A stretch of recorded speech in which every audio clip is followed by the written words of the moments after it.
ਅੰਮ੍ਰਿਤ ਬਚਨ ਕੀਰਤਨ ਸਰਵਣ ਕਰਾ ਰਹੇ ਸਨ। ਆਓ ਜੋ ਵਿਚਾਰ ਆਪਾਂ ਇੱਥੇ ਪ੍ਰਾਰੰਭ ਕੀਤੀ ਹੈ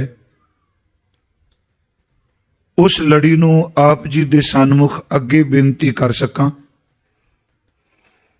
ਆਪ ਜਿਤਨੇ ਸਤਿਗੁਰਾਂ ਦੀ ਚਰਨ ਸ਼ਰਨ ਵਿੱਚ ਸ਼ੋਭਾਏਮਾਨ ਹੋ ਜਾਂ ਆਪਣੇ ਘਰਾਂ 'ਚ ਬੈਠੇ ਸਰਵਣ ਕਰ ਰਹੇ ਹੋ, एकाग्रता और असीस बख्शो। ये दो लफ्ज मैं तां वरतना हुना, असी जबान दी चुप नूं एकाग्रता कहने हैं। उंज गुरु ग्रंथ साहिब दी बाणी ने जबान दी चुप नूं एनर्जी सेव करन दा साधन तां दस्सिया। एकाग्रता है मन दी चुप हो जाना। सिर्फ जबान दी चुप नाल जे मौनी हो जाए ते सतगुरां ने पहली पौड़ी विच ही कह दिता चुप है, चुप ना हो बई।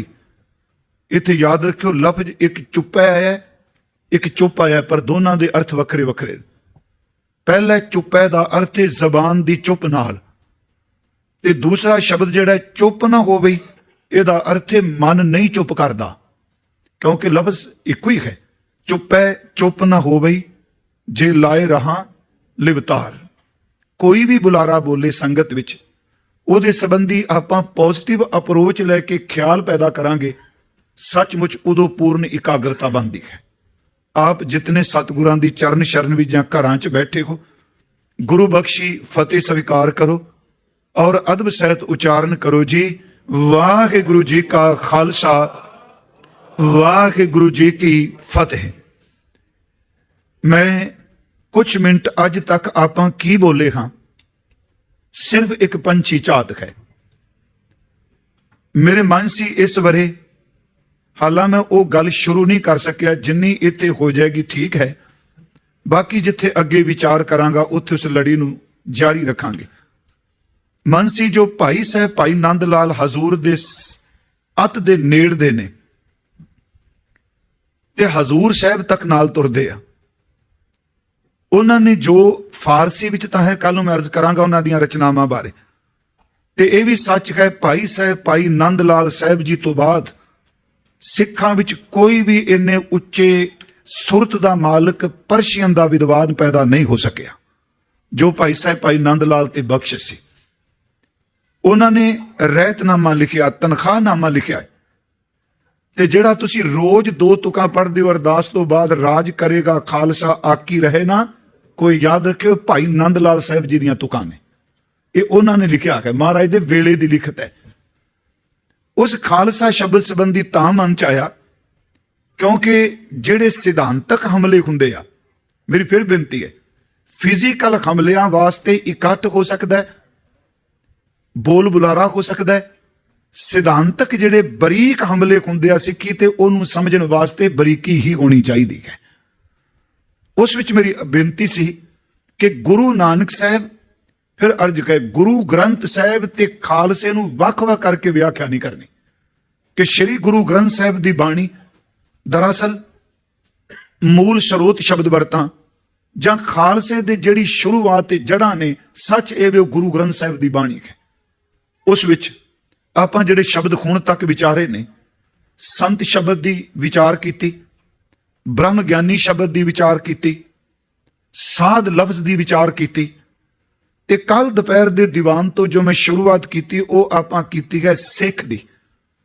मैं आप नूं कल बेनती कीती सी कि श्री गुरु ग्रंथ साहिब दी बाणी च सिख शब्द गुरु नानक साहब ने वरते है, गुरु अमरदास जी ने वरते है। हालांकि जितनी बाणी है वो जिथे सानू अवगुणा तो रोक रहे आ, गुणा वल प्रेर रहे आ, असल च वो साडे जीवन दी रहत दी आरंभता है। जिवें असीं एक पाठ रोज करने, ऐसा कम मूले ना कीचै जित अंत पछो, तां ये जिंदगी दे कर्म नाल संबंधित है। जदों असीं आसा की वार च पढ़ने आ, ऐसी कला ना खेड़िए जित दरगाह गया हारिए, ये की है साडे जीवन दी रहत है।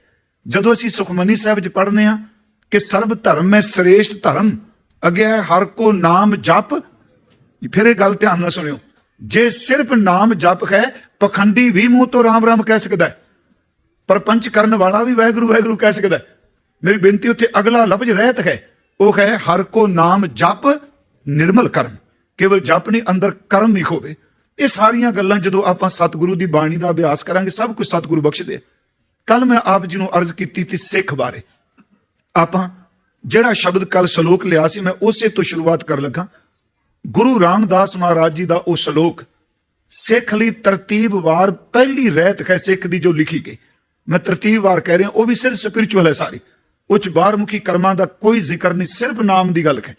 ਉਸ ਵਿੱਚ ਸਤਿਗੁਰਾਂ ਨੇ ਫਰਮਾਇਆ, ਗੁਰ ਸਤਿਗੁਰ ਕਾ ਜੋ ਸਿੱਖ ਅਖਾਏ, ਸੋ ਭਲਕੇ ਉਠ ਹਰ ਨਾਮ ਧਿਆਵੈ, ਉਦਮ ਕਰੇ ਭਲਕੇ ਪ੍ਰਭਾਤੀ, ਇਸ਼ਨਾਨ ਕਰੈ ਅੰਮ੍ਰਿਤ ਸਰ ਨਾਵੈ। ਇਹ ਅਰਥ ਆਪਾਂ ਕੱਲ ਕਰ ਚੁੱਕੇ ਹਾਂ। ਉਪਦੇਸ਼ ਗੁਰੂ ਹਰ ਹਰ ਜਪ ਜਾਪੈ, ਸਭ ਕਿਲਵਿਕ ਪਾਪ ਦੋਖ ਲੈ ਜਾਵੈ, ਫਿਰ ਚੜ੍ਹੈ ਦਿਵਸ ਗੁਰਬਾਣੀ ਗਾਵੈ।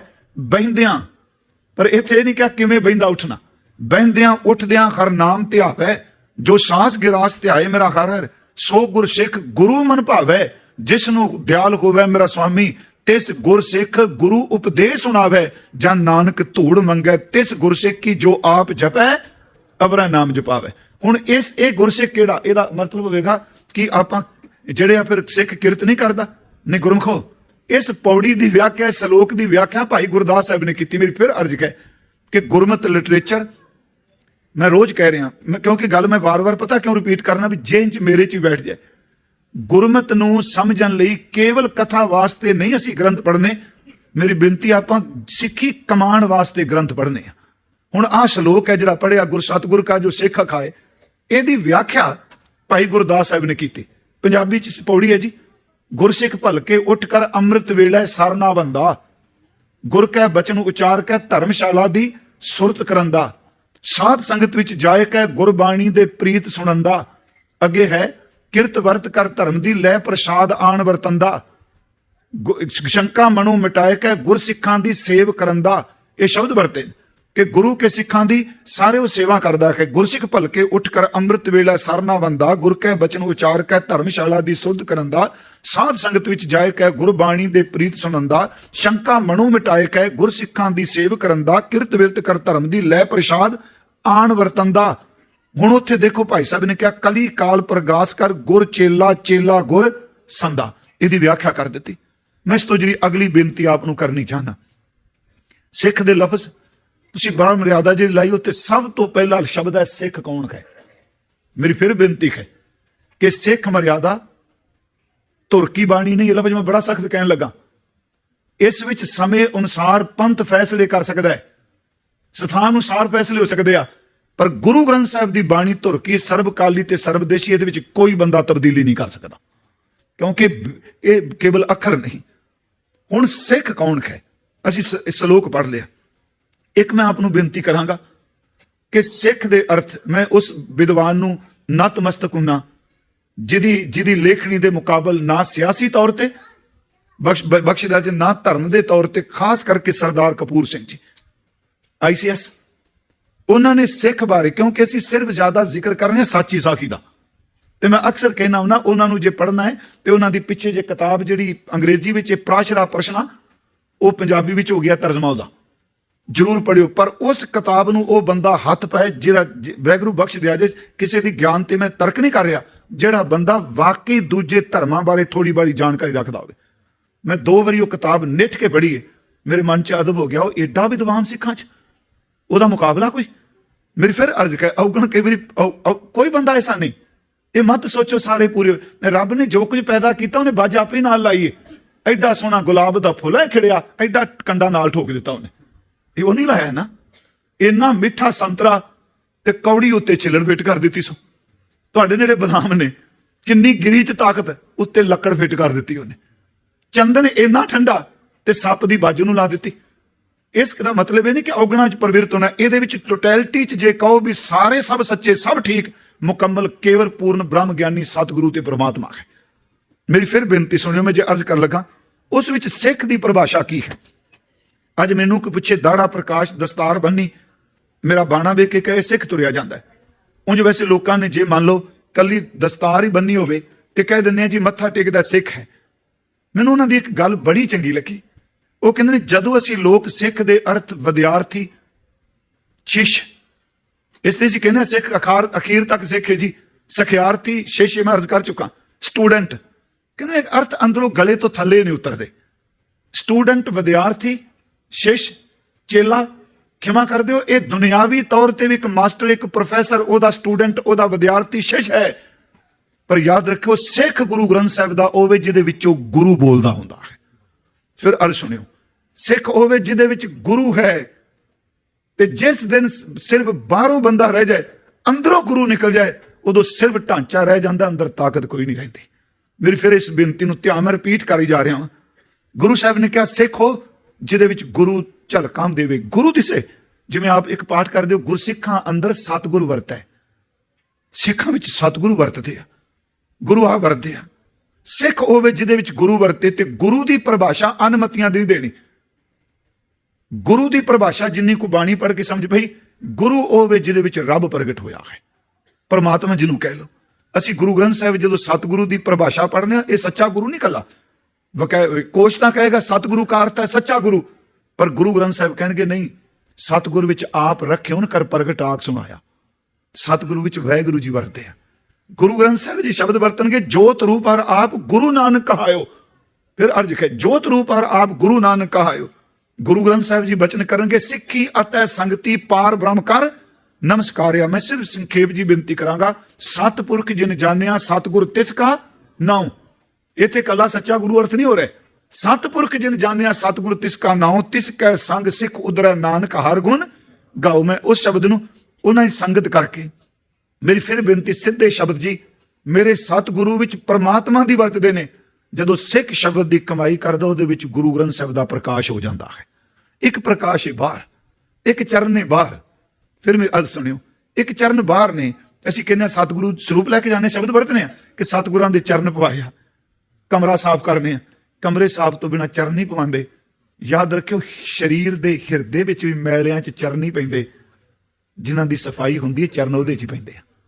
ਗੁਰੂ ਸਾਹਿਬ ਜੀ ਇੱਕ ਬਚਨ ਹੈ, ਨਾਨਕ ਨਾਏ ਖੁਦਾ, ਨਾਨਕ ਨਾਉ ਖੁਦਾਏ ਕਾ ਦਿਲ ਅੱਛਾ ਮੁਖਲੇ ਹੋ। ਇਸ ਤੋਂ ਨੂੰ ਫਿਰ ਧਿਆਨ ਨਾਲ ਸੁਣਿਓ, ਦਿਲ ਦੀ ਸਫਾਈ। ਕਬੀਰ ਸਾਹਿਬ ਨੇ ਤਾਂ ਇਹ ਤੁਕ ਸ਼ਬਦ ਵਰਤਿਆ, ਜਾਂ ਕਿ ਦਿਲ ਸਾਬਤ ਨਹੀਂ। ਇੱਥੇ ਸਾਬਤ ਅਰਥ ਮੁਕੰਮਲ ਨਹੀਂ, ਸਾਬਤ ਅਰਥ ਸਫਾਈ। ਜਾਂ ਕਿ ਦਿਲ ਸਾਬਤ ਨਹੀਂ, ਜਾਂ ਕਿ ਇਸਤਰੀ ਲਿੰਗ। ਜਿਹਦੇ ਦਿਲ ਦੀ ਸਫਾਈ ਕੋਈ ਨਹੀਂ, ਉਹਨੂੰ ਰੱਬ ਕਿੱਥੇ ਮਿਲ ਜਾਣਾ। ਜਾਂ ਕਿ ਦਿਲ ਸਾਬਤ ਨਹੀਂ, ਤਾਕੋ ਕਹਾ ਖੁਦਾਏ। ਮੇਰੀ ਅਰਜ਼ ਹੈ ਜੀ, ਗੁਰੂ ਵਿੱਚ ਪਾਰ ਬ੍ਰਹਮ ਪ੍ਰਗਟ ਨੇ। ਸਿੱਖ ਜਿਹੜਾ ਜੁੜਦਾ, ਉਹਦੇ ਵਿੱਚ ਗੁਰੂ ਵਰਸਦਾ ਹੈ। ਇੱਕ ਹੋਰ ਅਰਜ਼ ਮੇਰੀ ਬੇਨਤੀ ਹੈ, ਕੱਲ ਮੈਂ ਪਰਸੋਂ ਸ਼ਾਇਦ ਭਾਈ ਮੂਲੇ ਦਾ ਜ਼ਿਕਰ ਕੀਤਾ ਸੀ, ਹਨਾ। ਇਹ ਮੈਂ ਜਿਹੜੇ ਪੜ੍ਹਨ ਦਾ ਸ਼ੌਂਕ ਰੱਖਦੇ ਨੇ, ਮੈਂ ਸਿਰਫ ਉਹਨਾਂ ਲਈ ਬੇਨਤੀ ਕਰ ਰਿਹਾ ਕਿ ਗੁਰਸਿੱਖੋ, ਤੁਹਾਡੇ ਕੋਲ ਇੰਨਾ ਕੁ ਖਜ਼ਾਨਾ ਭਰਿਆ ਪਿਆ ਹੈ, ਸਾਰੀ ਉਮਰ ਵੀ ਪੜ੍ਹਦੇ ਰਹੋ, ਕਦੀ ਪਾਰਾਵਾਰ ਨਹੀਂ ਪਾਇਆ ਜਾ ਸਕਦਾ।